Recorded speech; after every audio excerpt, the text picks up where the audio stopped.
इधर देखेंगे सभी। देखिए टॉपिक कितना सिंपल है। आप लोगों को सबसे पहले ना एक बात पता होनी चाहिए सर की। इसका नाम है,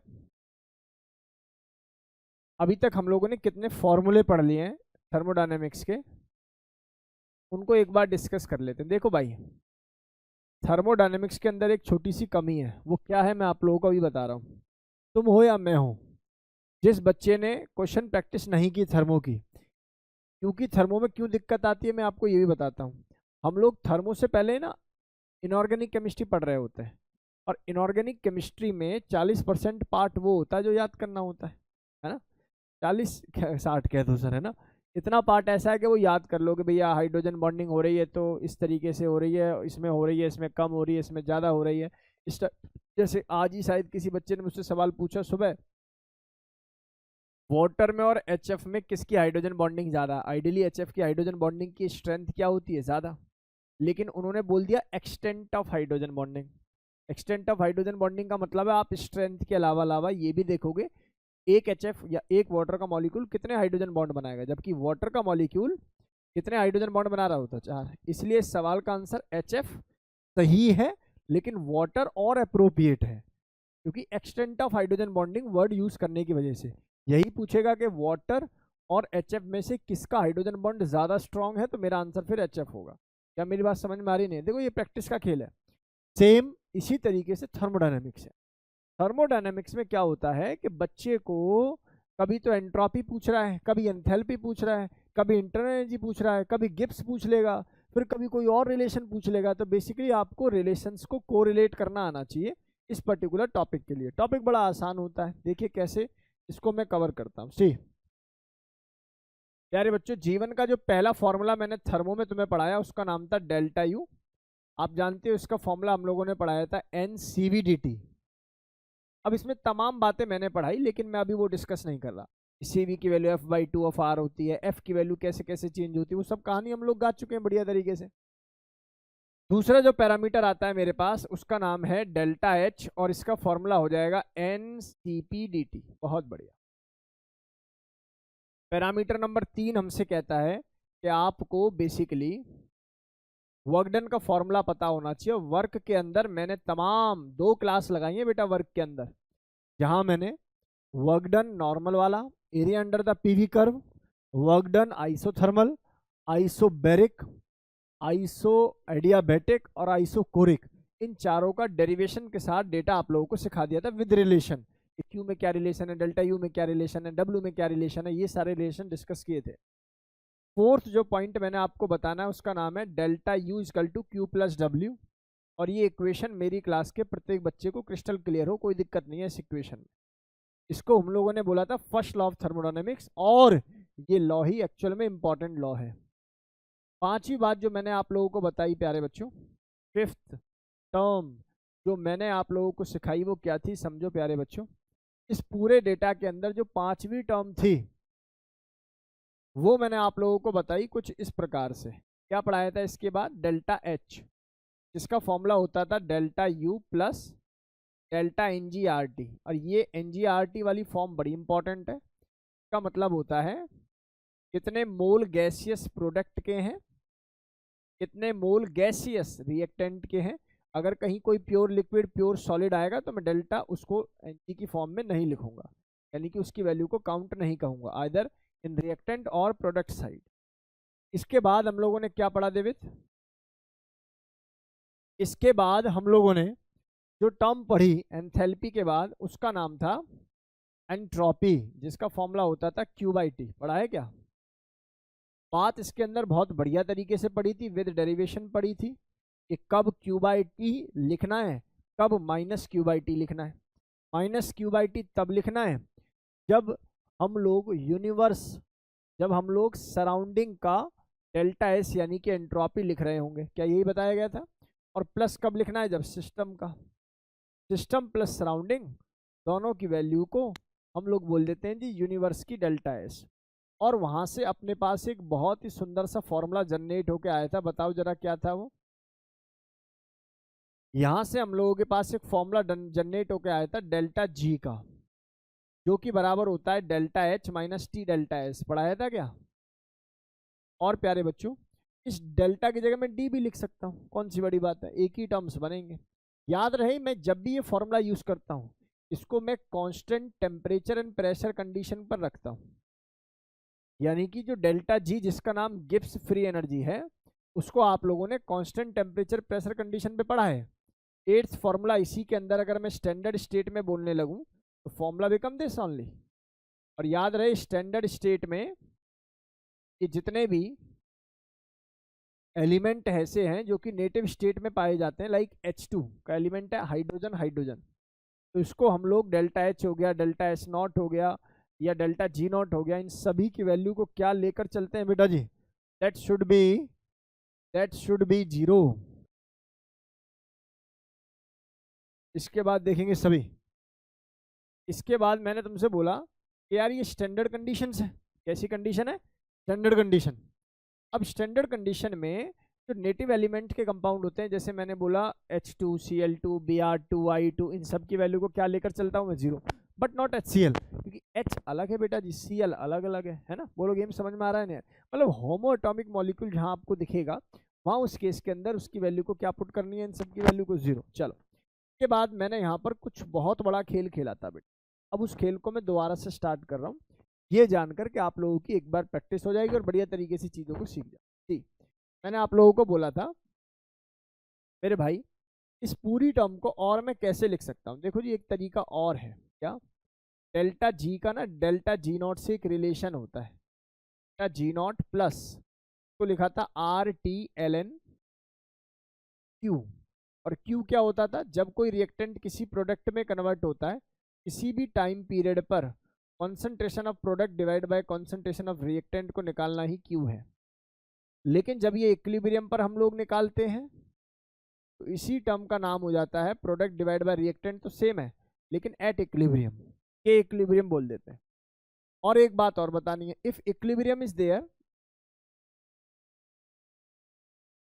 तो डेल्टा एस जिसका नाम एंट्रोपी है वो भी जीरो होती है, और एंट्रोपी जीरो हो गई तो डेल्टा जी ऑटोमेटिकली क्या हो जाता है? जीरो। जब ये पूरी बात जीरो हो जाएगी तो डेल्टा जी नॉट का एक फॉर्मूला जनरेट होगा, RT ln, क्योंकि इक्विलिब्रियम पर कर रहे हो तो वो कांस्टेंट किस में कन्वर्ट हो गया बेटा जी? इक्विलिब्रियम कांस्टेंट में। क्या जो मैंने बोला वो समझ में आया सभी को? हाँ या ना? सी सी इधर देखेंगे सभी। अब इस पूरी इक्वेशन के अंदर मैं आपसे बोलूं कि भैया इस ln को लॉग में कन्वर्ट कर ले, तो आप कैसे करोगे?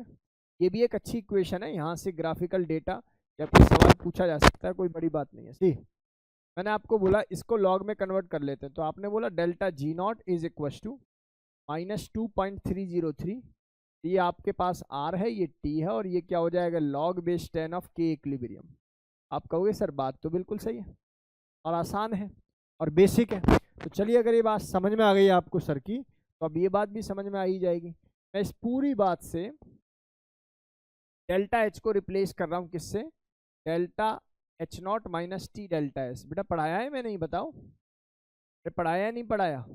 इसको मैंने रिप्लेस कर दिया, तो दो टर्म जो निकल के आ रही है मेरे पास वो मैं आपको समझा रहा हूँ। यहाँ से आ जाएगा log K इक्विलिब्रियम, और इस पूरी टर्म को इन दोनों से डिवाइड कर रहा हूँ, तो ये टर्म क्या बनेगी मेरे पास?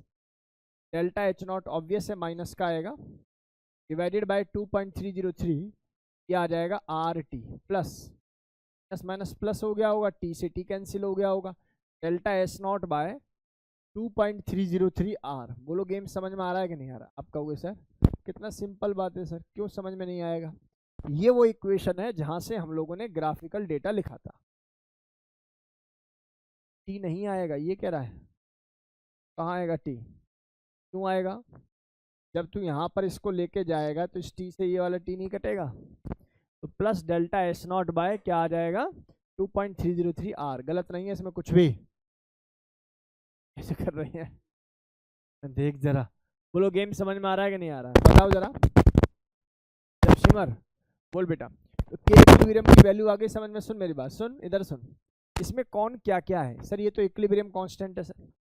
डेल्टा H0 का मतलब है एंथैल्पी का चेंज इन स्टैंडर्ड स्टेट।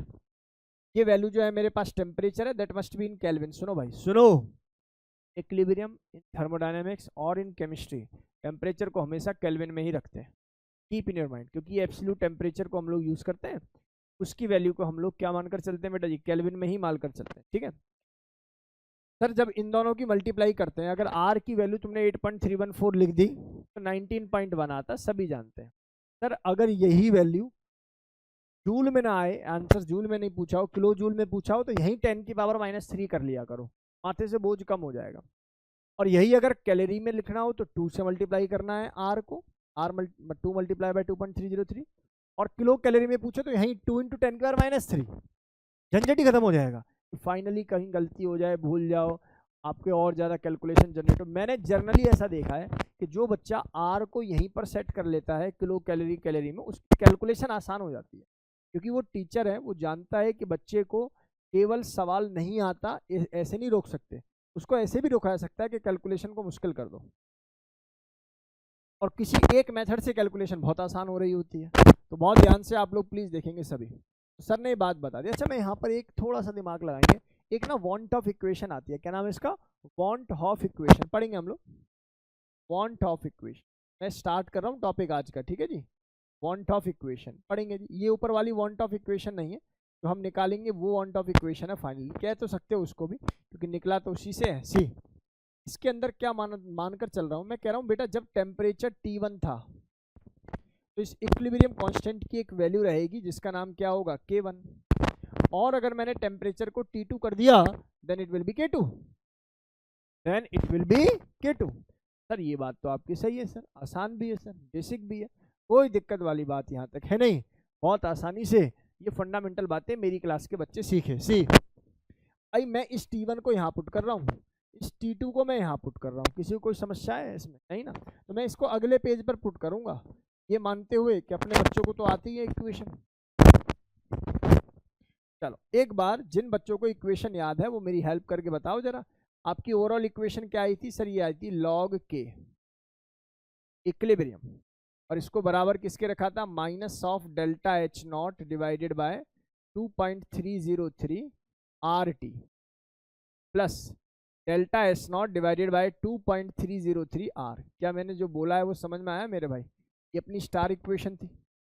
जब टेम्परेचर T1 था तो log K1 लिख दो जी, चलिए जी लिख देते हैं, तो यहाँ पर लिख देते हैं log base 10 of K1 is equal to -∆H0 divided by 2.303 RT plus ∆H0 divided by 2.303 R। बोलो गेम समझ में आ रहा है कि नहीं आ रहा है। तो इक्वेशन नंबर 1 नाम दे देते हैं, इक्वेशन 2 भी सजा ही लेते हैं, log K2 is equal to -∆H0 divided by 2.303, ये हो जाएगा R और ये हो जाएगा T2। बोलो गेम समझ में आ रहा है कि नहीं आ रहा भाई, बोलो।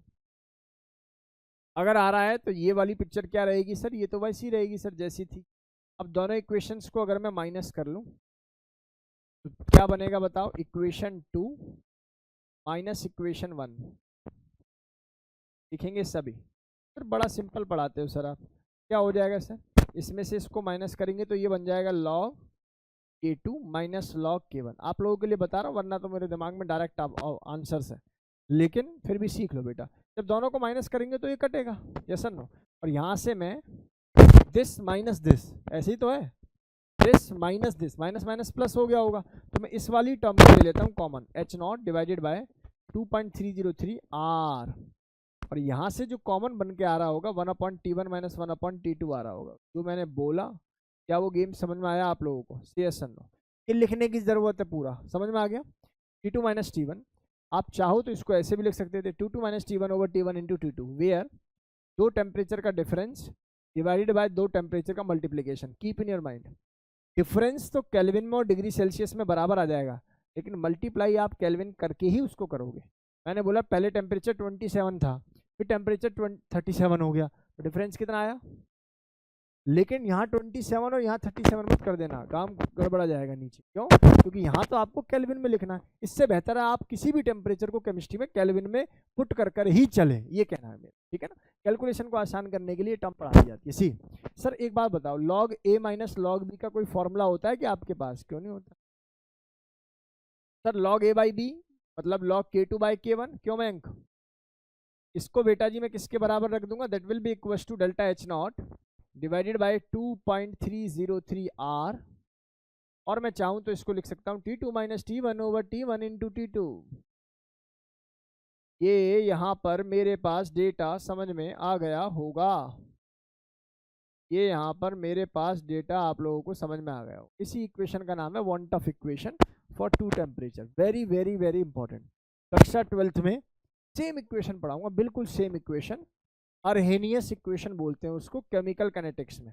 क्या होती है वो equation, log K2 by K1 is equal to EA divided by 2.303 R T2 minus T1 over T1 into T2। Simple एक इक्वेशन होती है, जैसे कि यहाँ पर है। यहाँ मैंने क्या बोला है, log K2 by K1 is equals to delta H naught divided by 2.303 R T2 minus T1 over T1 into T2। बोलो गेम समझ में आ रहा है? बहुत ही आसानी से ये फंडामेंटल बातें आपको क्लियर है। इस इक्वेशन का ही नाम वन टफ इक्वेशन। क्या बात पल्ले पड़ गई? सर पेपर में कैसे पूछेंगे सवाल, पूछने के तरीके अनेक। अभी थोड़ी देर पहले आप लोगों ने मुझसे एक प्राइमरी इक्वेशन पढ़ी, क्या थी जी? वो थी सी लॉग के इक्विलिब्रियम, जो कि बराबर हो रहा था माइनस एच नॉट बाई 2.303। ये आर बनना था और ये 1/t या टी बनना था, plus delta S naught by 2.303 R. या तो इसी की फॉर्मेट में अपना एक क्वेश्चन बना देगा और आपसे डेल्टा एच नॉट या डेल्टा एस की वैल्यू पूछेगा। सवाल का तरीका नंबर 1, क्या बोला मैंने, लॉग के इक्विलिब्रियम इज इक्वल टू 10 की power 5 divided by T plus 25। आप समझ जाइए, प्लस 25 मतलब ये पूरी वैल्यू किसके बराबर हो गई 25, और ये पूरी वैल्यू किसके बराबर हो गई, वैल्यू दे रखी है। उनको आप लोग क्या कर लोगे, रिलेट कर लोगे। कितना सिंपल सा आंसर बन जाता है। अब बहुत ध्यान से देख देवांश, काम को समझने की कोशिश कर। देख, यही टॉपिक आप लोगों को बाकी बच्चों से अलग बना देगा, इसलिए ध्यान से देखेंगे। mx प्लस, आप ये बात जानते हो कि सर आप ग्राफ बनाने में माहिर हो, आप सवाल के बाद उसका ग्राफ चेक करेंगे हम लोग कि इक्विलिब्रियम वर्सेस 1/t का कर्व आ गया। 1/t बोले तो 1/x, यानी कि x की formation not 1/x, it is x basically. तो mx प्लस सी में देखा तो इंटरसेप्ट तो मेरा क्या था बेटा जी, प्लस ही था, लेकिन जो स्लोप था वो क्या मिला मुझे, नेगेटिव। इसलिए कर्व जो आना चाहिए वो इस टाइप का कर्व आना चाहिए। ये बात मैंने प्रीवियस क्लास में भी आपसे कही थी। तो यहाँ से डेल्टा एस नॉट बाय 19.1 नजर आ रहा है मुझे, और यहाँ से जो स्लोप मुझे नजर आ रहा है that will be minus of H naught divided bye 19.1। ऐसा मैंने अक्सर देखा है, वो आप लोगों को स्लोप दे देगा, आपसे एच नॉट की वैल्यू पूछवा लेगा। वो आपको इंटरसेप्ट दे देगा, आपसे एस नॉट की वैल्यू को पूछवा लेगा। और बेसिकली इन दोनों के अलावा वो आपसे पूछेगा क्या रिएक्शन फीजिबल है या नहीं इस पर्टिकुलर टेम्परेचर पे। तो आप क्या करोगे, सर दोनों वैल्यू वी हैव, और we have the another formula of delta G naught. क्या होता है डेल्टा जी नॉट का formula, that is delta H naught minus T delta S. Delta H naught भी निकाल रखा है, डेल्टा एस नॉट भी निकाल रखा है by using the curve, by using the graph. Yes और no? Put this value, if delta G is negative then the reaction is feasible, if it is positive then the reaction is non feasible, if it is zero then reaction is at equilibrium। क्या ये data मैंने आपको सिखा दिया था? आप trust में आप एडवांस का एक सवाल कर गए, टोटली यही सवाल था बिल्कुल। ग्राफ के बाद आप लोगों से स्पॉन्टेनिटी पूछी थी। एक अच्छा बच्चा ग्राफ को देखकर ही सवाल को बना देता है। कृपया करके इसको नोट करेंगे, अब यहाँ से नोट करें, कोई बात नहीं, यहाँ से आप लोग इसको नोट करें, तसल्ली पूर्वक नोट करें, जल्दबाजी नहीं होगी भाई। हम लोग बिल्कुल भी जल्दबाजी नहीं करने वाले। इसमें अगर कोई मुझसे पूछेगा जी बड़ा इंपॉर्टेंट फॉर्मूला कौन सा है, तो मेरा आंसर होगा ये वाला, ये दो फॉर्मूले बड़े इंपॉर्टेंट फॉर्मूले हैं बेटा। कृपया करके नोट कीजिए स्पीड में, नोट इट डाउन। आरोही आदित्य यादव, अंशिका सैनी, कार्तिक, माधव, मनिका, मन्नत, मिष्टी, नितांत, प्राचिता, प्रियांशु, ऋषभ, श्लोक, तारुष, वरुण, कुणाल। कायर बच्चों की पहचान होती है पेपर आते ही छुट्टियां मारना या ऑनलाइन आ जाना। ये कायर बच्चों की पहचान है। किसी को बुरा लगे लग जाए, बुरा लगने के लिए बोल रहा हूँ, है ना। जब तुम सोचो तुम्हारा मेंटल ट्रॉमा इस लेवल पर है, इन पेपरों के चलते तुम लोग परेशान हो जाते हो। पेपर आ गई जी, ऑनलाइन होना पड़ेगा, तो क्या ही जीवन है फिर। तगड़े तरीके से लड़ना चाहिए यार, है देखो मैं बता रहा हूँ आपको, ये किस टाइप के बच्चे होते हैं जो ऐसी हरकतें करते हैं छुट्टीबाजी की। ये पूरा साल नहीं पढ़ते, पूरा साल नहीं। आपने देखा है 10 साल से यूपीएससी की तैयारी कर रहा हूँ, कुछ भी नहीं हो रहा। यूट्यूब पे देखो बहुत सारे शॉर्ट्स मिल जाएंगे, हमसे हो ही नहीं रहा। अरे वो बात क्यों नहीं बताता, हर काम में तो मसाला बना रहा है, सिगरेट पी रहा है, उल्टी सीधी हरकतें कर रहा है, वो भी बता दे। इसलिए नहीं हो रहा, करने वाले तो 2 साल में भी कर जाते हैं। किसी भी एग्जाम के लिए 2 साल बहुत होते हैं, सच बता रहा हूँ आपको, 2 से 3 साल बहुत एक बड़ा डेटा होता है।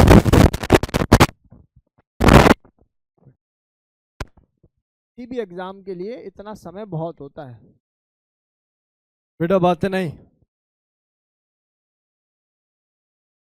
आगे बढ़ जाए, चलिए बेटा, बातें नहीं प्लीज सर। क्या ये डेटा समझ में आ गया आप लोगों को पक्का? तो ये बेसिक फंडामेंटल बातें मेरी क्लास के बच्चों को क्लियर है, मैं ऐसा मानकर चल रहा हूँ। बहुत ध्यान से आराम से हम लोग सवालों को करेंगे, आसान भी है, तो ज़्यादा मेहनत इसमें लगनी नहीं है बेटा जी। अच्छा अब यही लिखा था, तेरी जल्दी जल्दी नोट करो यार, समय लगाते हो, बताते हो और नहीं हो,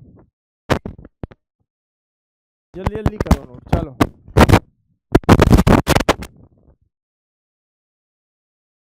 वो ऐसे बेटा, एस जो कटा है ना वो ऐसे है बेटा। इधर देखिए भाई, ये गलती से लिख गया, इट इज एस है ना, डेल्टा एस है ना, ऊपर से देख लीजिए। चले बस बेटा, बातें नहीं प्लीज। आप यही गलती बता रही थी क्या? अच्छा बहुत ध्यान से देखेंगे सभी। अब ये सवाल आप लोग खुद करेंगे, मैं टाइम दे रहा हूँ आप लोगों को।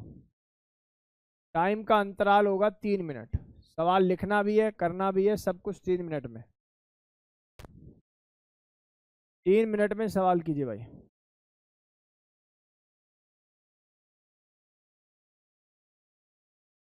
प्यारे बच्चों, दीपावली के बाद यानी कि नवंबर पहले वीक से आपकी मैं टेस्ट सीरीज शुरू कर दूंगा भाई। एक टेस्ट सीबीएसई का, एक टेस्ट मेंस का या नीट का, इस तरीके से ऑफसेट टेस्ट होगा वो। जैसे आप लोगों का वास्तविक पेपर होता है ना, वैसा ही पेपर होगा। और ये टेस्ट सीरीज कोटा में विशेषज्ञों द्वारा बनाई जा रही है। मैं कोचिंग का नाम तो नहीं लूंगा, लेकिन कोटा की सबसे बड़ी कोचिंग, ठीक है। टेस्ट क्योंकि अभी आप क्लास 11th के हो तो मैं केवल केमिस्ट्री के लूंगा, बाकी मेरी दिली इच्छा है कि मैं फिजिक्स केमिस्ट्री मैथ तीनों लूँ, लेकिन मुझे पता है तुम्हारी इच्छा क्या होगी। चेक हमारी टीम करेगी भाई, ये मशीन ले रखी है, क्यों ले रखी है? OMR मशीन नहीं देखी आप लोगों ने? चलो दिखा देंगे आपको।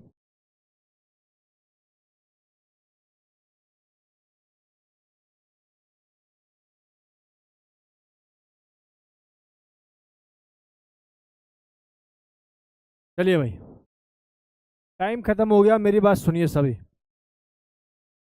इस पूरी इक्वेशन को, क्या आपने कुछ ऐसी मिलती जुलती इक्वेशन देखी है? आप कहोगे सर देखी तो है, ln k equilibrium is equal to, that is minus of h naught divided by R T. Sir आप 2.303 क्यों नहीं लिख रहे? क्योंकि मैंने ln लिखा है, समझ में आ रहा होगा। दैट इज आर टी, और यहां से मैंने प्लस कर देना इसको, delta S naught by R. बोलो गेम समझ में आ रहा है क्या? अब इस इक्वेशन को इस इक्वेशन से रिजेंबल कर लो भैया, इक्वेट कर दो। यहां से वैल्यू आ जाएगी 10⁴/t -10। पहले तो इसी को कर दो मेरे भाई, साफ पता लग रहा है इसको देखने से। Delta S naught is equal to S naught by R is equal to -10। तो डेल्टा एस नॉट कितना हो जाएगा? -10r। अभी आर की फॉर्म में निकाल लेते हैं, ठीक है। यहाँ इधर देख जरा बेटा जी, इधर देखो, इस पूरी बात से टेम्परेचर टेम्परेचर कैंसिल हो जाएगा जब दोनों की इक्वेट करूंगा। क्या बचेगा? तो this will be minus of delta H naught by R which is equal to 10⁴। तो delta H naught is equal to 10,000 R minus का। क्या दोनों बातें समझ में आ गई? बेटा जी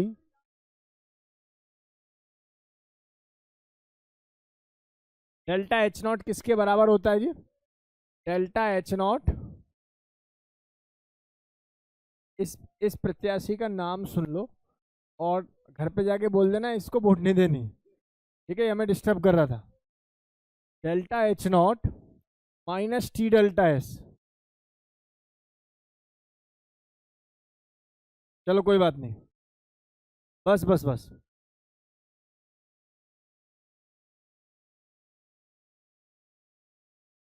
तो गाना इतना गंदा लगाया है, इसको कुछ कुछ मिलेनियर टाइप का लगाना चाहिए था ताकि लोग सुने भी। ये हो जाएगा 10,000 आर। इधर सुनो भाई, -10,000 आर। ये हो जाएगा आपके पास माइनस माइनस प्लस, और टी टेम्परेचर दे रखा है 300। ये टर्म हो जाएगी कितनी बेटा जी? 10 आर। बोलो गेम समझ में आ रहा है? अच्छा, जो भी आंसर आएगा ये बहुत बड़ी रकम है यार, तो सीधा सा आंसर यहाँ से मुझे नेगेटिव दिखाई दे रहा है, आप एग्जैक्ट सॉल्व करेंगे, ठीक है? डेल्टा जी नॉट का नेगेटिव होना, इसका मतलब रिएक्शन का क्या हो जाना है बेटा? फीजिबल हो जाना है। बोलो गेम समझ में आ रहा है कि नहीं आ रहा? क्या मेरी क्लास के बच्चों को क्रिस्टल क्लियर है और आसान है? कोई दिक्कत वाली बात इसमें है नहीं। कृपया करके नोट कीजिए, नोट इट डाउन। जल्दी से सवाल नोट करेंगे भाई सभी। माधव, अनिका, मन्नत, मिष्टी, प्राचिता, नितांत, प्रियांशु, ऋषभ, श्लोक, बहुत जल्दी से।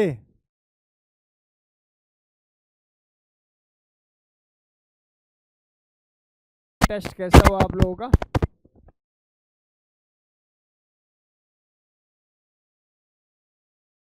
चलें आगे भाई साहब, आगे बढ़ें क्या? बच्चा बातें नहीं प्लीज।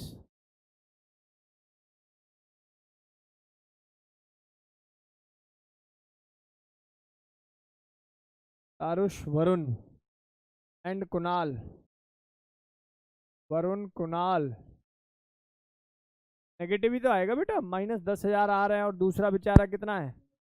3,000। तो आंसर ही आ गया, -7,000 लिख ही देते हैं।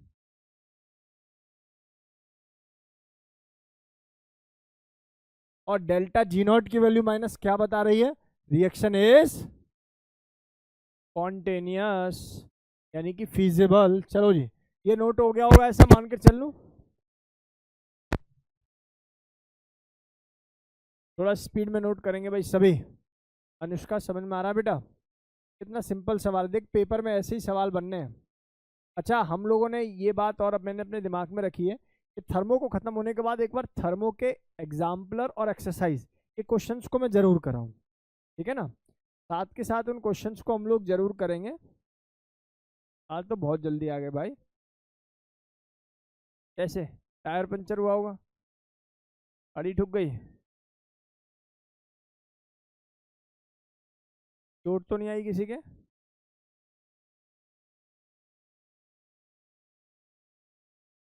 गाड़ी तो ठुकती रहती है। चले भाई आगे, आगे बढ़े। क्या खुश हो रही है? चलो इधर देखो, ये सुंदर सवाल बताओ भाई मुझे, सुनो। सवाल है, calculate calculate delta G not of the reaction when oxygen convert into ozone.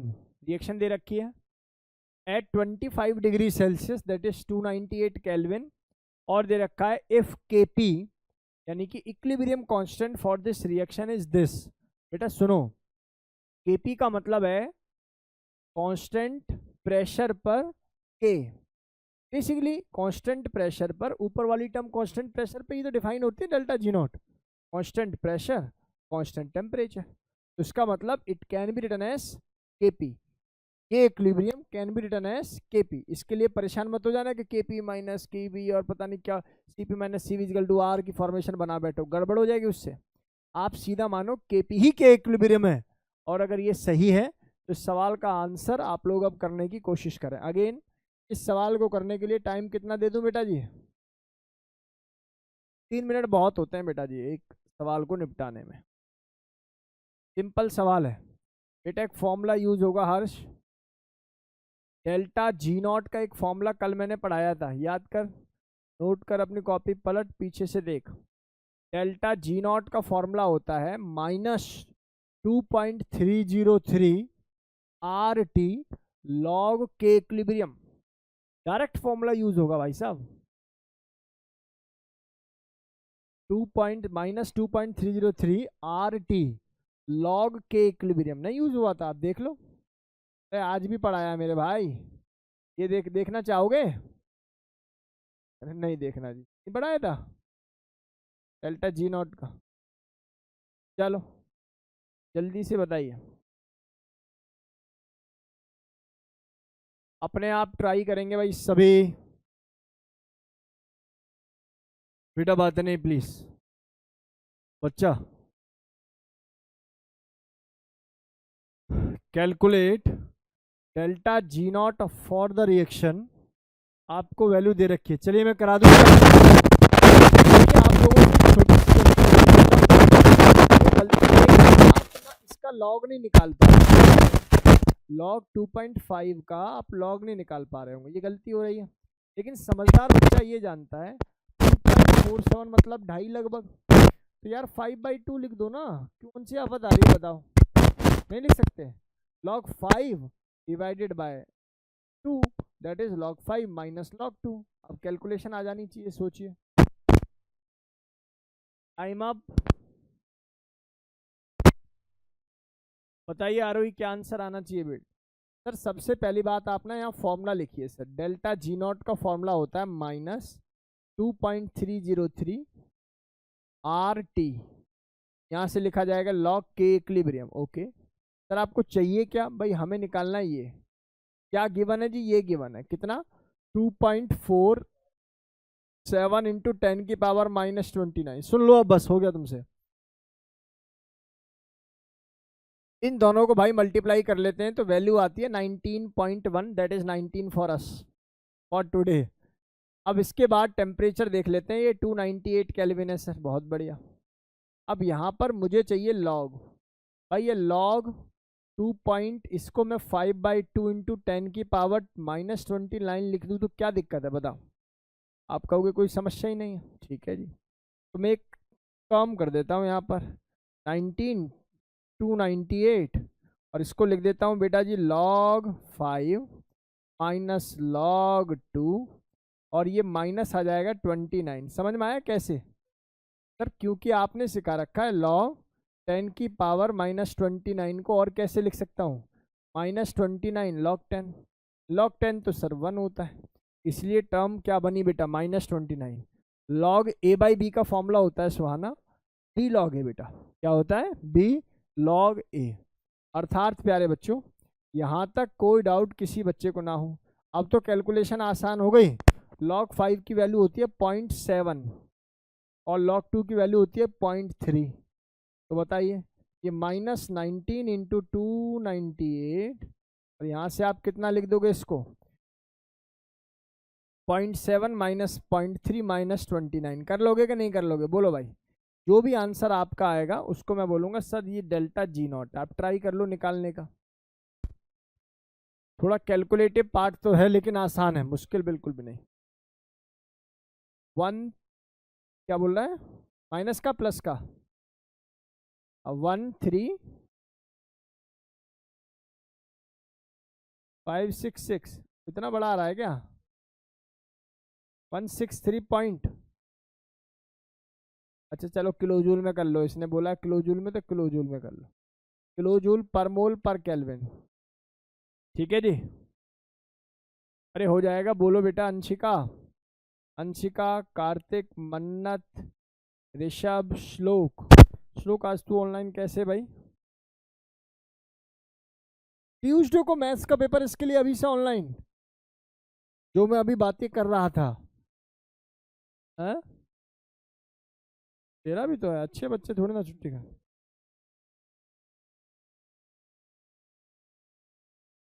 बेटा बात नहीं, बच्चों बातें नहीं, मैथ्स के पेपर के लिए ऑफ नहीं लिया, ठीक है भाई। आप जब भी कोई बच्चा ऑनलाइन लिया करे तो पहले ग्रुप पे मेंशन कर दिया करे।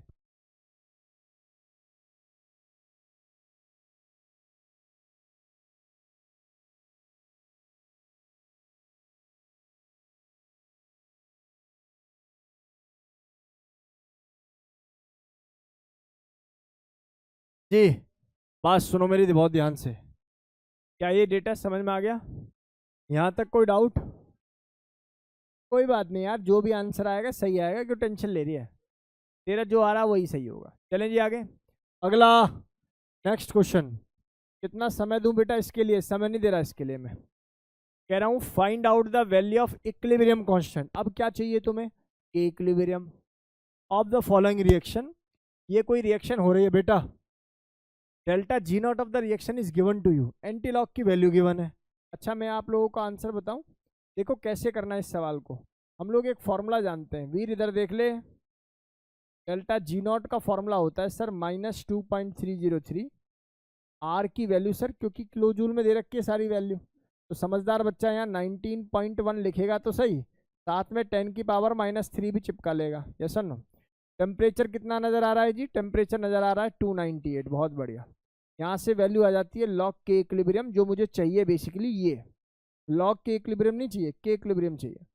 डेल्टा जी नॉट की value is given to you, that is -13.6।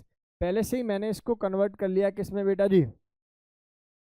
Kilo joule में। अब एक काम कर लो भैया, इसको कैलकुलेशन कर लेना, मुझे पता है मैं डायरेक्ट लिखूँ।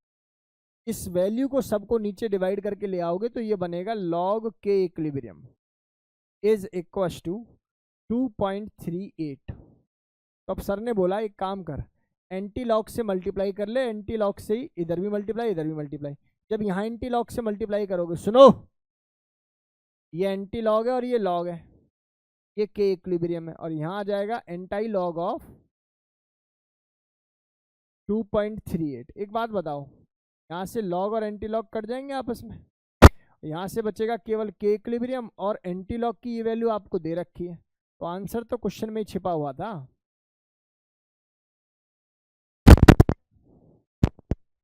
लॉग का एंटी, एंटी लॉग कब कराया है बेटा? एंटी लॉग कभी भी कराया नहीं जाता है, मैथ्स वाले टीचर आपको पढ़ाएंगे लॉग एंटी लॉग।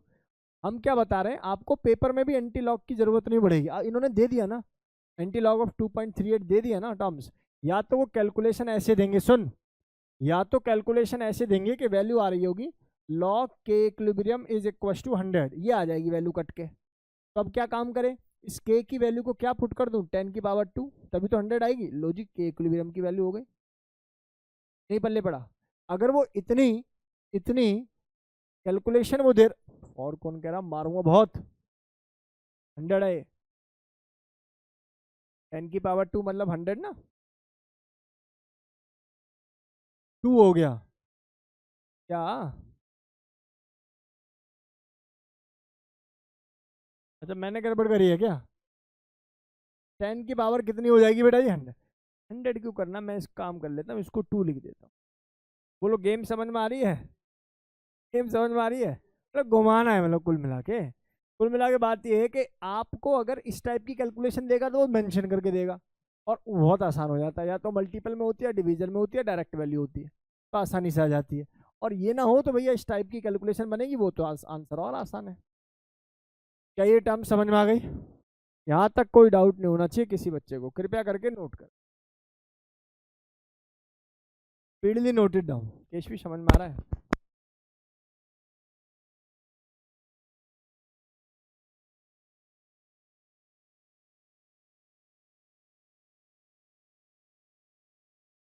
चलिए बेटा बातें नहीं, जब सिमर नोट नहीं हो रहा बेटा, क्या? हाँ बहुत सिंपल सिंपल क्वेश्चंस होते हैं। चले भाई आगे, क्या आगे बढ़ा जाए भाई? नोट हो गया हो तो आसान क्वेश्चन है बेटा, ये कोई क्वेश्चन दमदार थोड़ी है।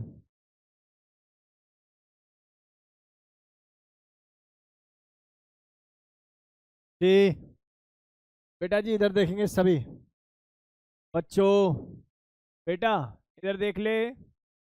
भाई साहब इधर देख लो, आगे बढ़े। अगला सवाल ये रहा आप लोगों के सामने से, इधर देख। अगला सवाल ये रहा आप लोगों के सामने, कितना सिंपल सवाल है, देख जरा जब सिमर। सवाल है the equilibrium constant at 25 degree Celsius for the process is given to you, that is CO plus 3 plus 6 of ammonia.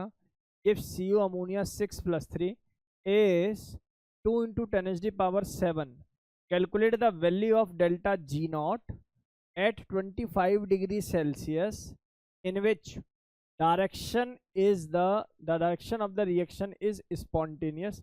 अच्छा, in which नहीं बोला, ऐसे बोला in which delta G naught, in which direction is the reaction is spontaneous when the reactant and product are under standard condition. सवाल को समझ गए। उन्होंने बोला पहले तो डेल्टा जी नॉट निकाल, अगर तेरा डेल्टा जी नॉट नेगेटिव आ जाए तो रिएक्शन स्पॉन्टेनियस है, और स्पॉन्टेनियस का मतलब है फॉरवर्ड डायरेक्शन में जाना, और नॉन स्पॉन्टेनियस का मतलब है फॉरवर्ड डायरेक्शन में ना जाना। और अगर रिएक्शन बैकवर्ड में जा रही है तो उसको बोलेंगे बैकवर्ड डायरेक्शन में स्पॉन्टेनियस है। समझो इस बात को, फील करना पड़ेगा आपको। स्पॉन्टेनिटी का मतलब होता है फॉरवर्ड डायरेक्शन में जाना। अगर रिएक्शन डेल्टा जी की वैल्यू पॉजिटिव आ गई तो रिएक्शन या तो बोलो नॉन स्पॉन्टेनियस या बोलो बैकवर्ड डायरेक्शन में स्पॉन्टेनियस। गेम समझ में आ रहा है नहीं आ रहा? एक बार पहले इसको चेक करो, डेल्टा जी नॉट की वैल्यू पॉजिटिव है या फिर नेगेटिव, चेक करना पड़ेगा बेटा। सिद्धि बता, सोचो समझो, आंसर बताओ Rishabh. The equilibrium constant at 25 degrees Celsius for the process is given to you. It is 2 into 10 to the power 7. Calculate the value of delta G naught at 25 degrees Celsius. In which direction is the reaction is spontaneous when the reactant and product are under the standard condition? भैया सीधी सी बात है, इस पूरी reaction में आपको equilibrium constant ही तो given है, delta G not चाहिए। एक ही रिलेशन है जो बार बार घूम रहा है, -2.303। ये हो जाएगा आर कितना 19.1। किसमें दे रखी है वैल्यूज, जरा चेक करो क्या कह रहे हो। अच्छा इसको मैं हटा दूं, ये कह रही है, ठीक है मैं आर लिखना चाहूंगा, आगे बोलो। नहीं मैं पूछ रहा हूँ इक्विलिब्रियम कांस्टेंट, अच्छा ठीक है कांस्टेंट, ठीक है। तो यहाँ से आ जाएगा टेम्परेचर, टेम्परेचर कितना है बेटा 298, और यहाँ से मेरे पास टर्म आ जाएगी log 2 into 10 to the power 7। सही है क्या बेटा, सुन ले। तो यहाँ से वैल्यू आ रही है -19, ये आ रही है 298, ये आ रहा है मेरे पास log 2 दशमलव 7, ये होता है 0.3 7.3।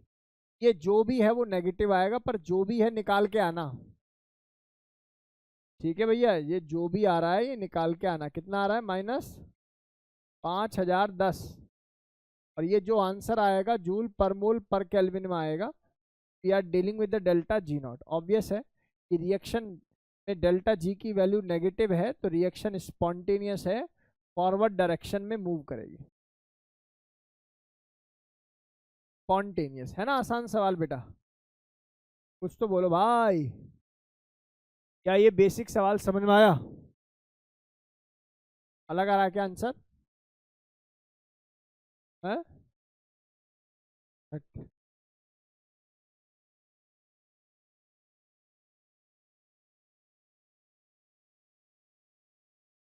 कितना आंसर आ रहा है एग्जैक्ट बता मुझे। 41, कोई एक बता, तो कैलकुलेटर वाला बता। 413332, बहुत ज्यादा आ रहा है यार। चलो जो भी आ रहा है, पक्का ना?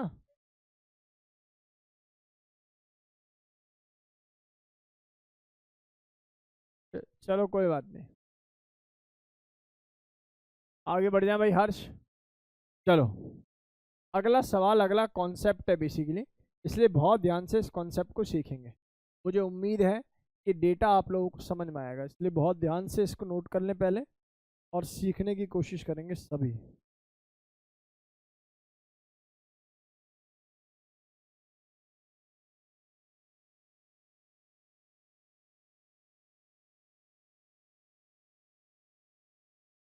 चलिए कोई बात नहीं, सुनो भाई, आ जाइए भाई, इधर आएंगे। श्लोक इधर देख बेटा। अब सबसे इंपॉर्टेंट कॉन्सेप्ट आ रहा है प्यारे बच्चों, जरा सीखने की कोशिश करेंगे भाई। मैं कह रहा हूं एक ना डेल्टा जी का फॉर्मूला और आता है, when temperature and pressure both are not constant. सुनो, अभी तक जो हमने डेल्टा जी लिखा, delta G is equal to delta H minus T delta S लिखा था ना बेटा। बेटा जी यहाँ पर मानना पड़ता है कि temperature pressure both are constant, लेकिन मैं अब जो पढ़ाने जा रहा हूँ उस इक्वेशन में यहाँ लिख रहा हूँ इफ तापमान और प्रेशर नॉट कांस्टेंट। और बेटा जी this is typically in IIT और medical entrance, not in CBSE. कुछ टॉपिक ऐसा होता है वहाँ भी होता है और सीबीएसई में भी होता है, ये सीबीएसई के अंदर बिल्कुल भी नहीं है। आप टिपिकली छोड़ सकते हो इसके अंदर, सीबीएसई के अंदर ऐसा सवाल नहीं आएगा। लेकिन पढ़ने में क्या जाता है भाई, पढ़ लो। आजकल सीबीएसई भी अपना लेवल जो है बढ़ाता चला जा रहा है। देखिए मैं आज आपको एक सच्चाई बताऊं, मान जाओ तो एक जमाने में, हमारे वाले जमाने में 14 लाख बच्चा पेपर देता था, इसका जेई का। आज ये बच्चा 15-16 हो गया है, 17 हो गया है, लगभग इतना ही, 20 तक पहुंच रहा है। ठीक है, लेकिन मतलब 14 भी मैंने ज़्यादा बोल रहा है, 12 मान लो, है ना। लेकिन अभी आज के डेट में मैं मान लेता हूँ ऑन एन एवरेज 15 लाख बच्चा जेई का पेपर देता है ना। और प्यारे बच्चों एक्चुअल में जो सीट्स हैं वो कितनी हैं जेई में? मेरे अनुसार जेई एडवांस में जो टोटल नंबर ऑफ सीट्स हैं कहने को तो 15,000 है, सब टेक्सटाइल वेक्सटाइल सब कुछ मिला मिला के, बड़े बड़े टीचर। ठीक है, अरे मैं बदल रहा हूँ भाई, बदल रहा हूँ। ये 15,000 सीट है बेटा, तो लगभग कितना परसेंट हो गया बेटा? अब ये चीजें कोचिंग वाले, हम जैसे टीचर, हालांकि मैं तो नहीं बोलता हमेशा, लेकिन मैंने जनरली देखा है कि ऐसा बच्चों के ऊपर थोपते हैं 1% में आना है। बात सही भी है, मैथमेटिक्स अगर देखें तो 1% ही है। लेकिन तुम्हें क्या लगता है, तुम्हें क्या लगता है क्या सच में जो अपॉर्चुनिटी तुम्हें मिली हुई है अच्छे स्कूल में अच्छे टीचर से, ठीक है, क्या ये अपॉर्चुनिटी सबके पास है? अच्छा एक बात सोचो, दिमाग लगाओ सर, हो सकता है तुमसे भी अच्छी अपॉर्चुनिटी किसी के पास हो, लेकिन ये तय है कि तुमसे कहीं 72 अपॉर्चुनिटी 70% जनता को, 80% जनता को है, तुम लोगों से। मेरी बात पूरी ध्यान से सुन, तू एक ही बात पे आके अड़ जाता है, तेरा लास्ट यहीं खत्म होता है, इधर रिजर्वेशन है ना, इसको खत्म करवा दो सर मेरे जेई से देने से पहले पहले, है ना। मैं जो समझाना चाह रहा हूँ उस अर्थ को समझने की कोशिश कर बेटा, सुन लो। तो प्यारे बच्चों मुद्दा ये है यार, आप जो है वो बेसिकली कितने परसेंट के लिए लड़ रहे हो बेटा जी? 1%। सच्चाई ऐसी है ही नहीं। आपको लगता है कि मेरे सिलेक्शन की प्रोबेबिलिटी 1% है, ऐसा है नहीं। फैक्ट मैं आपको बता रहा हूँ, असल में जो कंपटीशन है, असल में जो कंपटीशन है, सुनो बेटा, असल में जो कंपटीशन है, जो मेरी नॉलेज के अनुसार जो कंपटीशन है, वो बेसिकली मुझे जो लगता है मात्र 2 से 3 लाख बच्चों के बीच में, 2 से 3 लाख बच्चों के बीच में, सुन ले, 2 से 3 लाख बच्चों के बीच में जो है ये कंपटीशन है। ठीक है जी, अब मेरी बात को बहुत ध्यान से सुनना। अब मैं एडवांस के साथ साथ ले आता हूं बाकी भी इंस्टीट्यूट जो कि गवर्नमेंट सीट देते हैं। इंडिया के अंदर लगभग 70,000 रैंक आने पर भी एक ठीक काउंसलर एक बच्चे को गवर्नमेंट सीट दिला देता है। जब मैं गवर्नमेंट सीट की बात कर रहा हूं तो मैं गवर्नमेंट स्टेट गवर्नमेंट की भी बात कर रहा हूं। आपको हायरार्की पता ही होगी शायद, सबसे ऊपर जो इंस्टीट्यूशंस हैं वो आईआईटीज हैं, आईआईटीज के बाद जो आते हैं वो एनआईटीज हैं, इसके बाद ट्रिपल आईटीज हैं, ठीक है ना। इसके बाद आप लोगों को मिलता है central government institution, central government. इसके बाद आप लोगों को मिलता है स्टेट गवर्नमेंट। ये अपना हायरार्की सिस्टम है, ठीक है ना। सेंट्रल गवर्नमेंट जैसे डीटीयू, आई बात समझ में, जैसे अलीगढ़ मुस्लिम यूनिवर्सिटी। कैसे हंस रहे हो तुम लोग भाई? सेंट्रल गवर्नमेंट घबरा गए अचानक से, है ये क्या है सर? ये अचानक से कहाँ भेज दिया आपने ना। अच्छा आपको मजाक लग रहा होगा। रेलवेज में सुनो, रेलवेज में और जो है वाटर सप्लाई में, और एक दौर था जब अलीगढ़ मुस्लिम यूनिवर्सिटी का 70% बच्चा लग जाता था, एक दौर था। तो आज भी वो यूनिवर्सिटी बहुत बेटर है, लेकिन एडमिशन होना मुश्किल है प्लस। ठीक है, बस बहुत ध्यान से देखो। तो यानी कि सेंट्रल गवर्नमेंट और स्टेट गवर्नमेंट कैसी होती है? स्टेट गवर्नमेंट जैसे वाईएमसीए, जैसे आपका कुरुक्षेत्र यूनिवर्सिटी, जैसे आपका वो महर्षि दयानंद एमडीयू यूनिवर्सिटी। क्या मेरी बात समझ में आ रही? ऐसे ही हर स्टेट की अपनी government universities. UPTU, Uttar Pradesh technical university, ठीक है ना। ऐसे ही पंजाब टेक्निकल यूनिवर्सिटी पीटीयू, ऐसी दुनिया भर की यूनिवर्सिटी। फॉर्मनगर, गेम समझ में आ रहा है नहीं आ रहा? मतलब मोटा मोटा मैं क्या समझाने की कोशिश कर रहा हूँ आदित्य, मैं ये समझाने की कोशिश कर रहा हूँ कि भाई 70,000 जो बच्चा है ना, ये तो जाना ही जाना है ना। अब एक बात बताओ, मैं यहाँ पर 3 लाख ही पकड़ लेता हूँ, ठीक है। अब चलो कैलकुलेशन करो जरा, 70,000 डिवाइडेड बाय 3 लाख कितना हो गया? Multiply by 100। तो भाई साहब आप जो 1% में थे, वो डायरेक्ट मूव कर गए बेटा जी 25% के डेटा में, लगभग 25-23% जो भी आ रहा है। बोलो गेम समझ में आ रहा है कि नहीं आ रहा? अरे हाँ या ना? मतलब 23% के डेटा में सीधा मूव कर गए ना। तो मेरा कहने का मतलब ये है कि लोग जो तुम्हें डरा रहे हैं, तो अरे भैया आईटी बहुत मुश्किल है, या तुम खुद ही डर रहे हो, वो खत्म है, मतलब उनका कुछ नहीं हो सकता। सच्चाई बताऊं, सीबीएसई को ठीक से पढ़ना, अगर एक बच्चा है सीबीएसई के लाइन टू लाइन पढ़ रहा है, बढ़िया तरीके से पढ़ रहा है, अच्छा टीचर उसको मिला हुआ है, आजू बाजू ज्यादा इधर उधर नहीं देख रहा, एक स्टेट मार्क से चल रहा है, भाई साहब उसके सिलेक्शन होने की प्रोबेबिलिटी 50% है। मैं ये बात लिख के दे सकता हूँ, 50% प्रोबेबिलिटी उसका सेलेक्ट हो जाएगा, वो गवर्नमेंट सीट ले लेगा। ये जो बवाल है ना, ये आईटी और मेडिकल का ही है। और आईआईटी में टॉप आईआईटी मिलती किसी को नहीं है, उनका आईक्यू अलग है, जिनको मिलती है उनका आईक्यू लेवल अलग चल रहा है, ठीक है ना। और वो तुम जैसे ही बच्चे होते हैं। लेकिन पता है प्रॉब्लम क्या है? ये जो बोलते हैं ना कि सीट नहीं मिलेगी, आप देख लेना इनकी डिग्री देख लेना, जो जो तुम्हारे सामने बोलो 1% में आना है, वो पक्का वही होगा जो उससे हुआ नहीं हुआ होगा वो का। 100% लिख के दे रहा हूँ मैं बात। आपको कोई ये कह देना ये पेपर इतना मुश्किल है फला, आप पूछना तेरी रैंक आई थी क्या, तेरा सिलेक्शन हुआ था, 1 मिनट में ना मुंह बंद हो जाएगा। बोला ऐसा कहना मत, टीचर है तो, ठीक है। लेकिन सच्चाई यही है। मैं आपको क्या ये बातें क्यों बता रहा हूँ पता है? मैं ये बातें इसलिए बता रहा हूँ बेटा, जो बच्चे अपने उससे डिमोटिवेट हो रहे हैं ना पाथ से, यार हमसे तो होगा ही नहीं, ये तो बहुत मुश्किल है, तो फलाना, मैं आपको बता रहा हूँ बेटा तुम फिर भी क्रीम हो। जो और नीचे है ना उनकी हालत और खराब है। आपका कंपटीशन वो 14 लाख से है ही नहीं। आपको जो बातें रटवा रहा है इस तरीके से, भैया बहुत मुश्किल एग्जाम है, होता ही नहीं है, और तुम देखोगे भी ऐसा कि क्लास में थे इतने बच्चे, हुआ इतने का, जो जिनका नहीं हो रहा ना वो उसी टाइप के टीचरों से पढ़ रहे हैं, या उसी टाइप का जो है उनके पास डेटा है। इसलिए जब आप पढ़ते हो तो पहले ये भी चेक कर लो आपके टीचर्स के क्रेडेंशियल्स क्या क्या है, तो जो आपको सिलेक्शन के बारे में बताए, ऐसे नहीं कि डिमोटिवेट करके अपनों रहने। स्कूल टीचर, अब यहाँ पर रिकॉर्ड हो रहा है वरना मैं कुछ बोल दूं, उनके लिए सबसे बड़ा जो सिस्टम खराब कर रखा है ना स्कूल टीचर्स ने कर, क्योंकि वो अपने आप को अपडेट नहीं करना चाहता, और जो अपने आप को अपडेट नहीं करना चाहेगा ना उसका सॉफ्टवेयर धीरे धीरे धीरे धीरे स्लो हो जाएगा, और आईफोन जैसी कैटेगरी में तो खत्म हो जाएगा, ठीक है ना, फिर कबाड़ बन जाएगा। इसीलिए आपसे कह रहा हूँ बेटा जी घबराइए मत, ये चीजें इतनी आसान है कि आपके सोचने मात्र से चीजें हो जानी है। हेडिंग डालिए, if temperature and pressure are not constant. बेटा सुन ले अभी, temperature and pressure are not constant. अगर टेम्परेचर और प्रेशर कांस्टेंट नहीं है तो क्या होता है जी? तो ये होता है, बहुत ध्यान से देखेंगे सभी,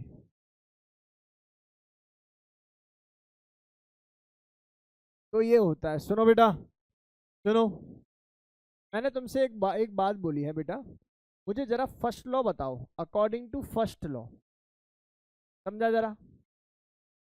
सर ये होता था d U is equal to q plus डब्ल्यू, होता है क्या? क्या आपके टीचर ने इस क्यू को और कुछ लिखा था? सर आपने टी डी एस लिख दिया था, टी डेल्टा एस, याद करो, d S is equal to q by T, तो q equal to T d S, yes sir no. W की जगह मैं और क्या लिख सकता हूँ? It can be written as PdV, जो कि बराबर हो रहा है दोस्त डी के। क्या मैं जो भी मैंने अभी बोला वो गेम समझ में आया आप लोग? आपका वो क्रिस्टल क्लियर है सर? चलो जी, मुझे बताओ, आप लोगों ने एक इक्वेशन और पढ़ी है मुझसे, क्या नाम है भैया उस इक्वेशन का? उस इक्वेशन का नाम है, सुन ध्यान से पहले, डेल्टा एच का ना एक फॉर्मूला होता है। क्या फॉर्मूला होता है? U plus PV. क्या ये फॉर्मूला पढ़ा है? Delta H is equal to U plus PV. तो एक काम कर लो, मैं इसको डिफ्रेंशिएट करूंगा अगर, या डेल की टर्म में लिखूंगा तो डेल एच लिखा जाएगा, और ये वाली पिक्चर क्या लिखी जाएगी? Del U. सही है दोस्त? और इसको अगर मैं लिखना चाहूँ तो मतलब आपने आपने डिफ्रेंशिएशन किया होगा अगर दो टर्म्स का मल्टीपल में, तो एक बार एक को कांस्टेंट रख लेते हैं, एक बार एक को कांस्टेंट रख लेते हैं, ऐसे तो करते हैं। उसका मतलब आप यहाँ ऐसे लिखेंगे पी डी वी प्लस, और यहाँ मुझे क्या लिख देना चाहिए? That will B P T P. क्या जो मैंने बोला वो गेम समझ में आया? हाँ या ना में जवाब दो। अब मैं आपसे क्या कह रहा हूँ बेटा, सुनना ध्यान से, मैं आपसे ये कह रहा हूँ कि u प्लस पी वी क्या है, जरा समझाओ मुझे। पी डी वी सर, अगर आप इस बात को इधर ले जाओ ना, तो यही पिक्चर मुझे क्या नजर आने लगेगी? T d S. सर क्या बात है, ये टर्म क्या नजर आने लगी? T d S plus V d P. भाई साहब क्या ये गेम समझ में आया डेल्टा एच का? अब ये जो रिलेशन मैंने लिखा है ना, ये भी जेई में एक बार 4 नंबर का पूछ लिया, मात्र पूछा डेल्टा एच का फॉर्मूला, एंथैल्पी चेंज। अब बच्चा तो वही याद करता है, delta H is equal to U plus PV, और पीवी से तो भैया डेल्टा एच आ ही नहीं रहा किसी भी तरीके से। तो आप जरा ऐसे सोच के देखोगे तो आपको गेम समझ में आ जाएगा। हाँ, दिस कैन बी पॉसिबल। सी इधर देखेंगे सभी। मैं एक बात और जानता हूं, मैंने इक्वेशन और एक पढ़ी है सर, वो आपने पढ़ाई थी, डेल्टा जी का एक फॉर्मूला होता है डेल्टा एच। डेल्टा एच क्या पढ़ाया था? माइनस टी एस लिख रहा हूं अभी मैं, है ना? यही पढ़ाया था ना, delta G naught is equal to delta H minus T delta S. तो मैंने बोला भाई वहां मैं टी डेल्टा एस क्यों बोल रहा हूँ? क्योंकि मैं टेम्परेचर को कांस्टेंट रख रहा हूँ। लेकिन यहाँ क्या बोला है भैया? प्रेशर और कांस्टेंट को, प्रेशर और टेम्परेचर को कांस्टेंट मत रख, मतलब वेरिएबल मान के चल। चलो मान लेते हैं। तो इसको अगर मैं डेल की फॉर्म में लिखूंगा तो डी जी, और इसको लिखूंगा तो डेल एच, और जब मैं इसको लिखना चाहूंगा, एक बार टेम्परेचर को बाहर लिख के टी डी एस, और एक बार एस को बाहर लिख के डी टी। बोलो हाँ या ना में जवाब दो। क्या ये ज्ञान समझ में आ रहा है आप लोगों को? प्यारे बच्चों मुझे बताओ, क्या इसकी जगह कुछ लिखा जा सकता है? क्या delta H minus T d S को मैं और क्या लिख सकता हूं? Sir it can be written as V d P minus S d T. बोलो गेम क्लास के सभी बच्चों को समझ में आ गया? Here you can see pressure and temperature both are variable. Pressure and temperature both are variable. क्या मेरी बात समझ में आ रही है? अब देखो दो तरीके से सवाल बन सकते हैं। इफ तापमान इज कांस्टेंट, ये भी तो हो सकता है। आपने पहली इक्वेशन पढ़ी डेल्टा जी की, delta H minus T delta S, वहां प्रेशर भी कांस्टेंट था, वहां टेम्परेचर भी कांस्टेंट था। अब जब आपने इक्वेशन पढ़ी, ना प्रेशर कांस्टेंट है ना टेम्परेचर कांस्टेंट है। अब जो मैं पढ़ा रहा हूं, हो सकता है वहां टेम्परेचर कांस्टेंट कर दूं, प्रेशर वेरिएबल कर दूं, तब क्या इक्वेशन होगी? ऐसे ही जब प्रेशर कांस्टेंट कर दूं और टेम्परेचर वेरिएबल कर दूं, तब क्या इक्वेशन होगी? मेरे प्यारे बच्चों, इफ टेम्परेचर इज कांस्टेंट, अगर तापमान क्या हो गया बेटा जी? कांस्टेंट हो गया, तो डेल्टा जी किसके बराबर हो जाएगा दोस्त? डेल्टा जी बराबर हो जाएगा V d T only, since d T become zero. से यस और नो? हाँ ना में जवाब दो। बोलो भाई। और अगर मैंने तुमसे बोला इफ प्रेशर इज कांस्टेंट, तो आप क्या बोलोगे? Sir d G is equal to minus S d T. क्या मेरी क्लास के सभी बच्चों को डेटा क्लियर है? सर अगर उन्होंने टेम्परेचर दे दिया कि पहले 200 केल्विन था अब 300 हो गया, क्या दिक्कत है? फिर यहाँ इंटीग्रेशन लगा देंगे, यहाँ 200 यहाँ 300 इंटीग्रेट कर देंगे डी टी को। क्या मेरी बात समझ में आ गई कि नहीं आ गई? तो ये जो बेसिक दो फॉर्मूले है ना, ये बड़े इंपॉर्टेंट है। अब देखो ये हमने तो इसके अंदर भी ना बहुत कुछ पढ़ रखा है कि जब लिक्विड हो, जब सॉलिड हो, जब गैस हो, उसकी अभी जरूरत नहीं है, ठीक है ना? जब सॉलिड लिक्विड गैस होती है तब अलग अलग स्टेट खुद से बच्चे को सोचनी होती है कि जैसे सॉलिड अगर होगा तो volume of solid never ever change. जब वॉल्यूम चेंज नहीं होगा तो वॉल्यूम को मैं क्या लिखूंगा बेटा जी, कांस्टेंट। तो वॉल्यूम को बाहर लिख दूंगा, टेम्परेचर को कांस्टेंट मानकर चलूंगा, तो उस केस में वॉल्यूम और डीपी की फॉर्म बन जाएगी। लेकिन अगर यही बात मैं गैस के लिए बोलूं, गैस का वॉल्यूम तो फिक्स नहीं है, दैट विल बी वेरिएबल। तो फिर जब मैं इंटीग्रेशन लूंगा तो वॉल्यूम को अंदर करके लूंगा, और जब वॉल्यूम को अंदर करूंगा तो पी विजिकल टू एनआरटी से वॉल्यूम निकालूंगा, और वहां से वॉल्यूम का जो फॉर्मूला निकलेगा वो निकलेगा एनआरटी बाई पी। और एनआरटी बाई पी को जब मैं यहाँ पुट करूंगा तो 1/p अलग कर दूंगा, बाकी कांस्टेंट को बाहर ले लूंगा। फिर मैं इंटीग्रेशन डालूंगा P1 से P2, तो फॉर्मूला आ जाएगा एनआरटी आपका 2.303 लॉग दैट इज P2/P1। अगर ये P2/P1 है तो वॉल्यूम की टर्म में यही क्या लिख सकता हूँ, V1/V2। मतलब थॉट है केवल दिमाग में कि ऐसा ऐसे ऐसे ऐसे घुमा दूंगा इसको। अगर मान लो सेम क्वेश्चन आ जाए जी, कांस्टेंट टेम्परेचर पर गैस की बात हो रही है और आपसे बोला गया है कि वॉल्यूम कांस्टेंट नहीं है, if volume is variable. Volume variable ना बोल के गैस बोल दे तो ऑटोमेटिकली अंडरस्टूड है कि भाई गैस का वॉल्यूम क्या होता है, वेरिएबल ही होता है। गैस अगर इस रूम में रखी गई है तो ये वॉल्यूम है, गैस अगर उस छोटे रूम में रखी गई है तो छोटे रूम का वॉल्यूम है। बोलो हाँ या ना। तो ये सीधा सीधा सा डेटा होता है। इसका मतलब फिर मैं वहां पर वही फॉर्मूला यूज करूंगा जैसे वर्क डन में मैंने आप लोगों को आइसोथर्मल वाला वो पढ़ाया था ना, पूरा वर्क डन -2.303 NRT लॉग वो V1/V2, और फिर वहाँ P2/P1 कर दिया था, V2/V1 वहाँ P1/P2 कर दिया था। इसी तरीके से ये कैलकुलेशन होगी। क्या मैं समझा पा रहा हूँ आप लोगों को? इतना माथा पच्ची करने की आवश्यकता ही नहीं है। आज की क्लास का मेन उद्देश्य बताऊं, मैंने आज की क्लास में आपको वांट ऑफ इक्वेशन पढ़ाई, very very very very important equation. क्या कहती थी? वो ये कहती थी कि सर जो लॉग के इक्विलिब्रियम है वो बराबर होगा minus of delta H naught divided by 2.303 R T plus delta H naught divided by 2.303 R. Equation number 1। Equation number 2 जो मेन है आज की क्लास में वो है delta G is equal to delta H minus T delta H, जो कि pressure temperature constant होने पर पढ़ाई जाती है। बट अगर प्रेशर और टेम्परेचर दोनों ही वेरिएबल हो जाए उस केस में जो हम लोग इक्वेशन पढ़ेंगे उसका नाम क्या हो जाएगा, उसका नाम हो जाएगा delta G is equal to VdP minus SDT.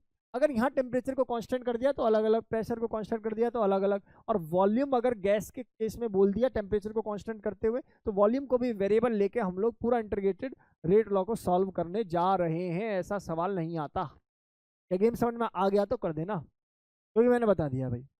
क्या ये डेटा मेरी क्लास के बच्चों को क्लियर है? अब एक बार नोट करो, एक सवाल करेंगे इसके, एक बार नोट करो, अगला सवाल करेंगे हम लोग।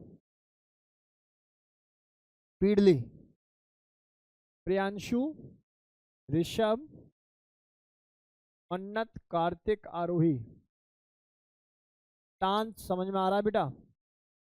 इतांत कितनी इंपॉर्टेंट क्लास चल रही है बताओ? कुछ बच्चे आज भी एब्सेंट, क्या होगा इनका? फिर कहेंगे पेपर में नंबर नहीं आ रहे।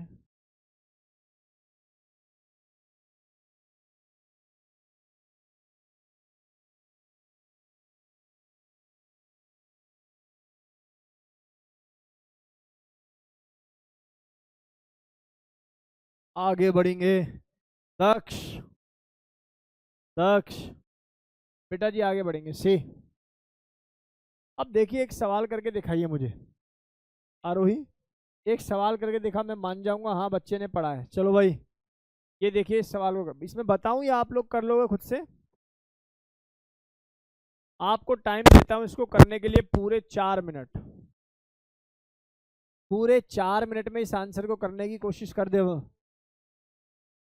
देवांश।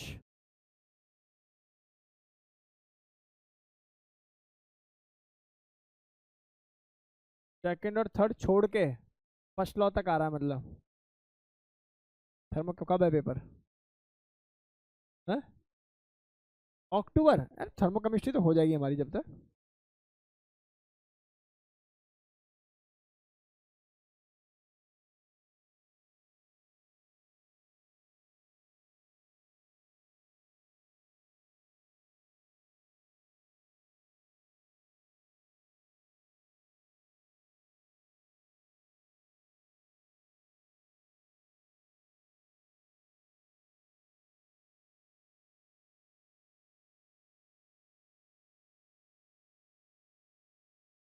बस बेटा जी बातें नहीं प्लीज, बच्चों बातें नहीं करनी। सीखना है, धीरे धीरे सीखते चलिए, सीखने से होगा।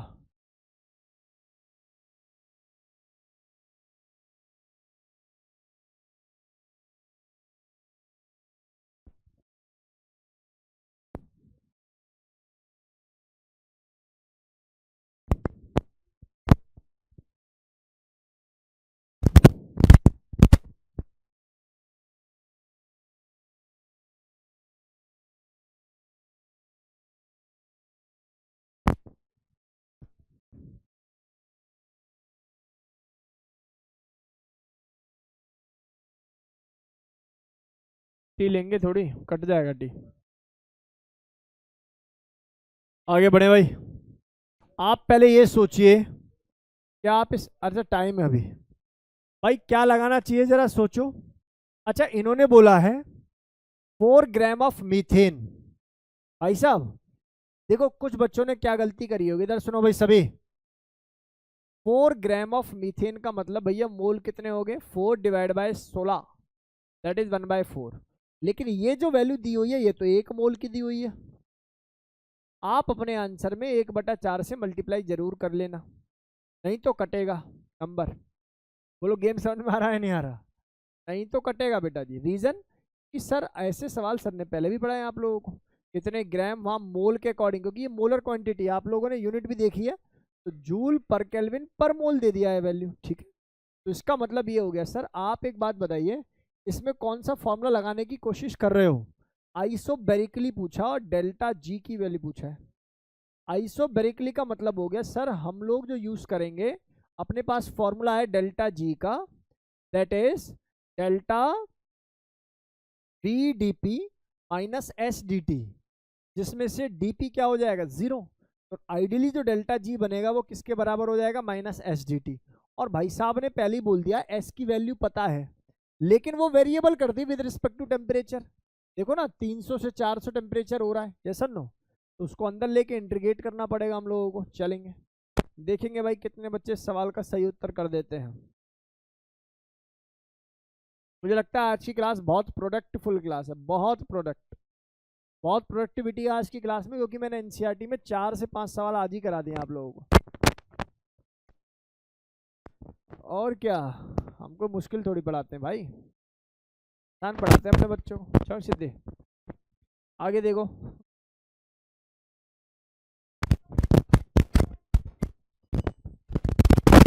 इधर आओ भाई।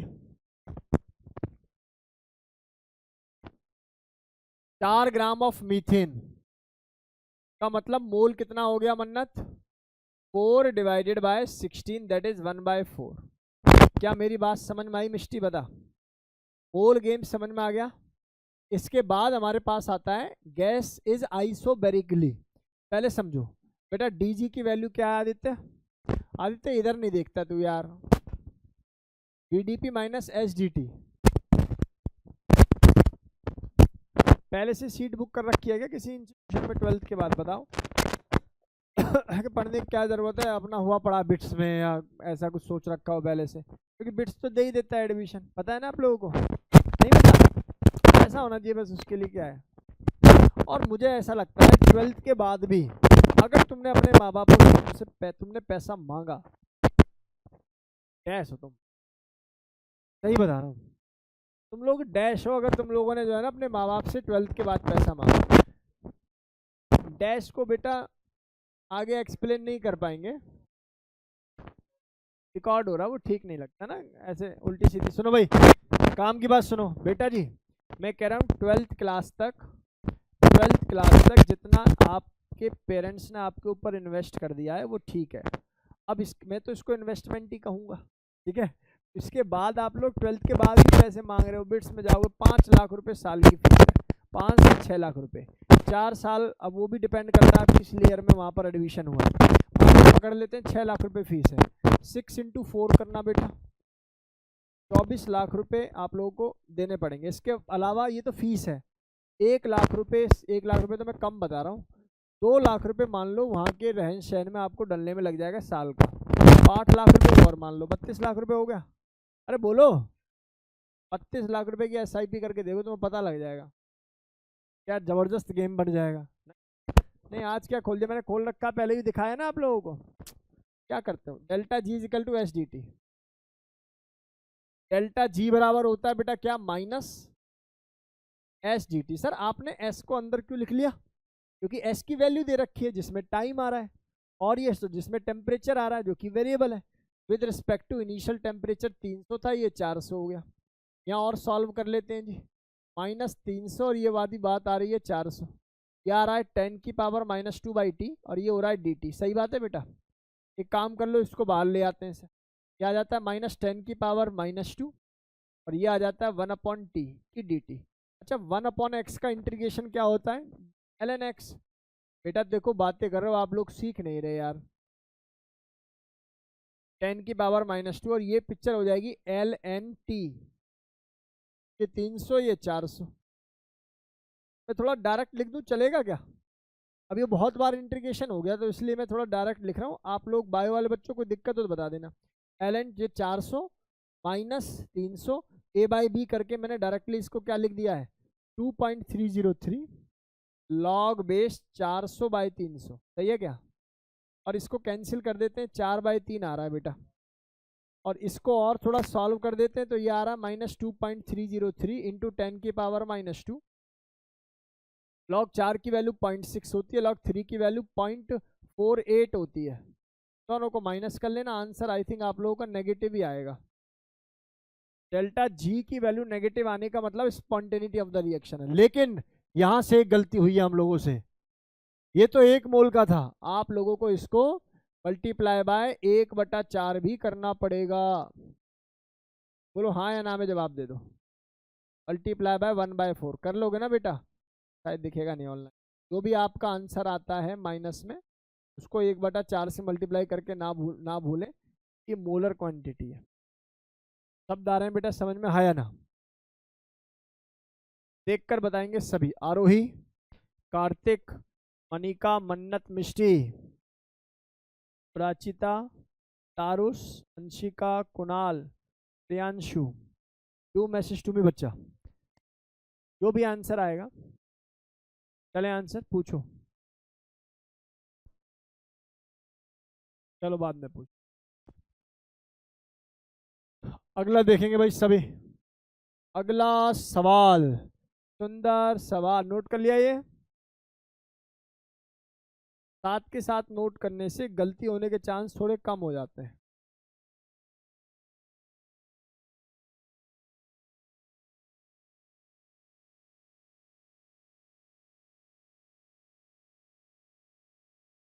क्या आगे बढ़े प्यारे बच्चों।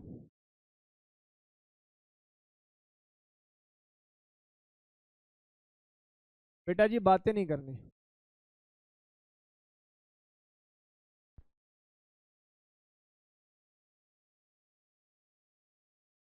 आगे बढ़ जाए।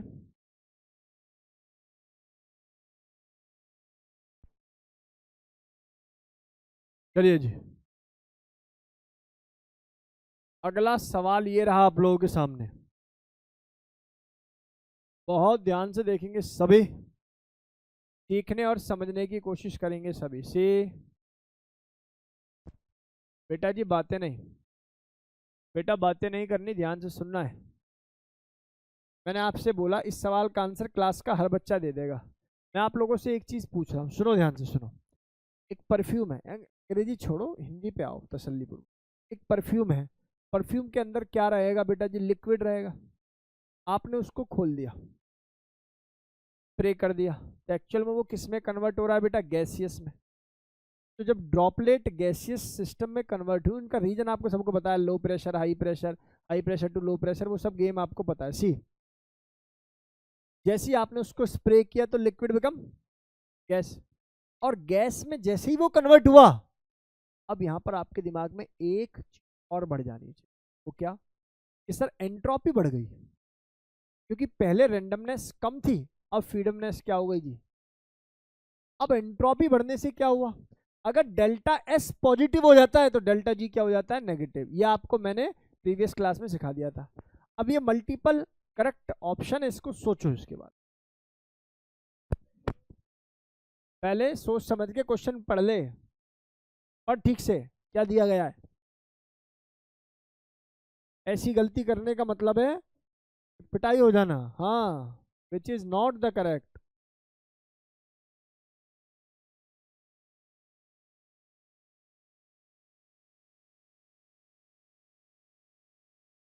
डी एंड बी एंड सी।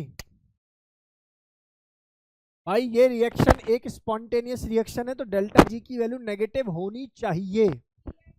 इसका मतलब ये हो गया, बोला नॉट नॉट करेक्ट पूछा हुआ है। नॉट करेक्ट का मतलब है डेल्टा एस यानी कि एंट्रोपी की वैल्यू प्लस होनी चाहिए। ये नेगेटिव दे रहे हैं तो सर एक तो ये करेक्ट ऑप्शन हो गया अकॉर्डिंग टू सवाल, क्योंकि इन्होंने इनकरेक्ट पूछा है हम लोगों से। और डेल्टा जी की वैल्यू ग्रेटर देन 0 होना, ये भी मेरे लिए क्या है बेटा जी, इनकरेक्ट ही है इसके अंदर। क्या ये बात समझ में आई? देखिए आप एक चीज समझने की कोशिश करें, आपको कैसे पता लगेगा कि रिएक्शन स्पॉन्टेनियस है नॉन स्पॉन्टेनियस? डेल्टा एस को देखकर। ये बात कल की क्लास में आपको सिखाई गई थी, जब आपको एंट्रोपी का मैं डेरिवेशन पढ़ा रहा था, तो फाइनली आ गया था delta G is equal to minus T delta S, जाके देख लेना। और बोला गया था कि जब एंट्रोपी प्लस होगी डेल्टा जी माइनस होगा, जब डेल्टा जी माइनस होगा तो एंट्रोपी प्लस होगी। तो ये डेटा आप लोगों को क्रिस्टल क्लियर है आसानी से। ऋषभ ये बातें बेटा समझ में आ गई होंगी। बेटा आज की क्लास यहाँ पर हम लोग समाप्त करते हैं। ट्रिमेंडियस क्लास है, घर पे जाके प्लीज इसकी प्रैक्टिस कर ले। सर सुनो जी, एक बात सुनो सर, हम थर्मोडायनेमिक्स के सवाल कहाँ से सॉल्व करें? आपको मैं एक पीडीएफ बना के दे देता हूँ वर्ड टू वर्ड एनसीईआरटी वाली। पहला लेयर वही करो, वर्ड टू वर्ड एनसीईआरटी की पहली लेयर को कंप्लीट कर लो। इसके बाद दूसरे में मैं आपको और कुछ देता हूँ, ठीक है ना, मटेरियल। थर्ड, हाँ डेल्टा डेल्टा एच है ना, ए भी 0 ऐसे है, हो सकता है बेटा।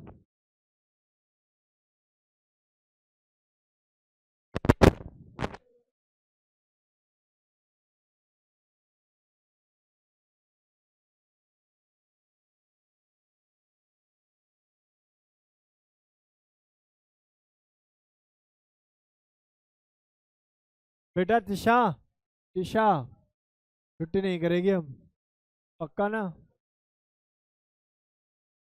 तू बता कब फ्री है? ट्यूसडे के बाद कभी भी, ठीक है। फर्स्ट ये थर्मोडायनामिक या केमिस्ट्री भी नहीं हो पाएगी जब तक, कभी 21 तारीख हो गई ना, शायद हो जाएगी। 3 क्लास लगनी है उसमें, तू देख ले। इसमें 1 क्लास लगनी है बस। अब वेंसडे आ जाए पक्का। चैप्टर का क्या नाम है इसका? बेटा बातें नहीं प्लीज, कब आएगी बोल। आज फ्री है? आज फ्री है बेटा?